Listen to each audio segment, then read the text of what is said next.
एक होती है अंधश्रद्धा, अंधश्रद्धा, और दूसरी होती है सजग जान करके श्रद्धा करना। कोई व्यक्ति श्रद्धा कर रहा है किसी महापुरुष में, तो आप भी उसके देखा देखी श्रद्धा कर रहे हैं, पर एक वास्तव में अपने हृदय में उन गुरु के उपकारों को याद करके,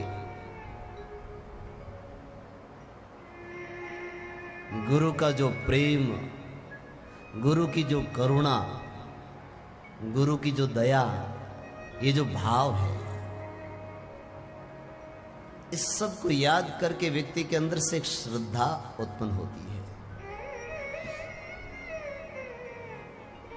फिर वह व्यक्ति कभी भी कहीं पर भी,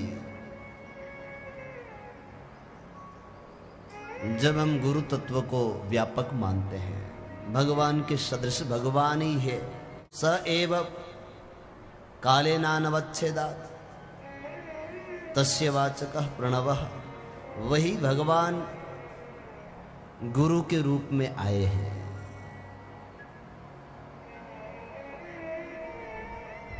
पर समस्या यह है कि हम भगवान को केवल मंदिर में ही मान लेते हैं, मंदिर तक भगवान को सीमित रखते हैं, मंदिर के बाहर भगवान को नहीं मानते। तो गुरु भी वैसे ही होते हैं, गुरु तो तस्वीर में है बस। अगर आप गुरु सत्ता को व्यापक मानेंगे तो एकदम भगवान के जैसा ही व्यवहार उनके साथ में भी होगा। ये संसार कौन ज्ञानी है और कौन मूर्ख है, कौन पंडित है और कौन मूर्ख है। अरे ईश्वर मूर्ख को किस क्षण ज्ञानी बना दे, और उस ज्ञानी को किस क्षण मूर्ख बना दे। करोड़पति से करोड़पति कब हो जाता है व्यक्ति पता नहीं, ईश्वर की जब कृपा हो।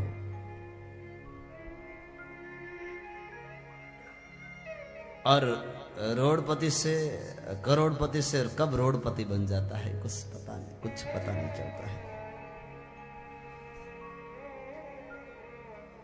एक क्षण लगता है उस प्रभु के आगे। ये मनुष्य ईश्वर की हाथ की कठपुतली है।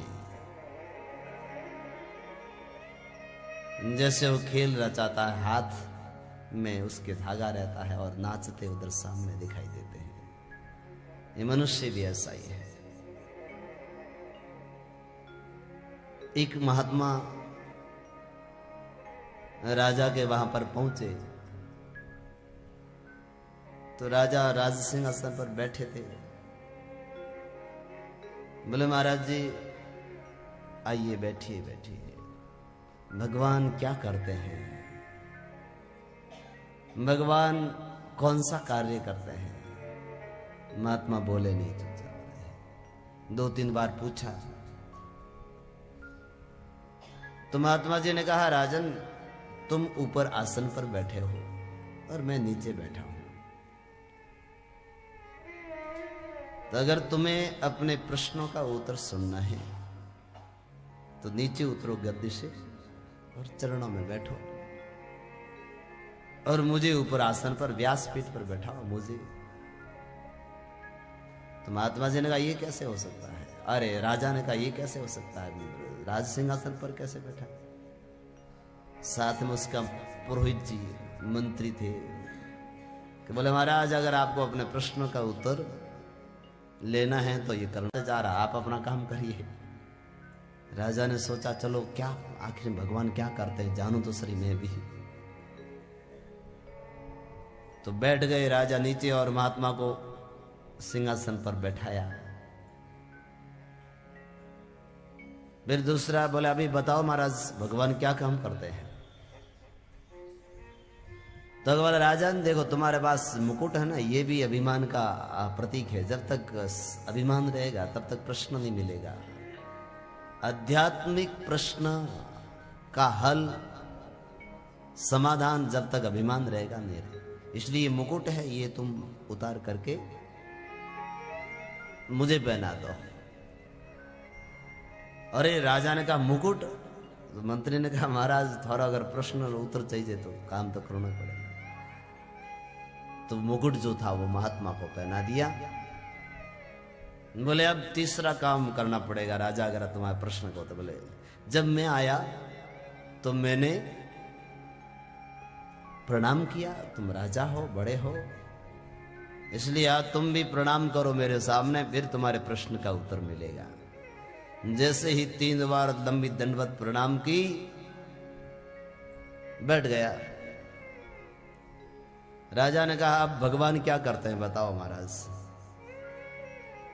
तो महात्मा ने कहा भगवान यही करते हैं, देख कुछ क्षण पहले तुम राज सिंहासन पर बैठे थे और अब मैं बैठा और तुम जमीन पर बैठे हो। किस समय भगवान रंग को राजा बना लें और किस समय राजा को रंग बना लें ये पता नहीं है। ईश्वर का कर्म हर किसी को समझ में नहीं आता है। बड़े बड़े पढ़े लिखे और इतने पढ़े इतने होशियार, एक नाड़ ढीली हो जाती है और गलियों में फिरते रहते हैं। वही अरे महाराज ये तो पढ़ो लिखियो, और उसको खाने का ठिकाना नहीं, रहने का ठिकाना नहीं। तो कब कौन सी नस ढीली हो जाए कुछ पता नहीं।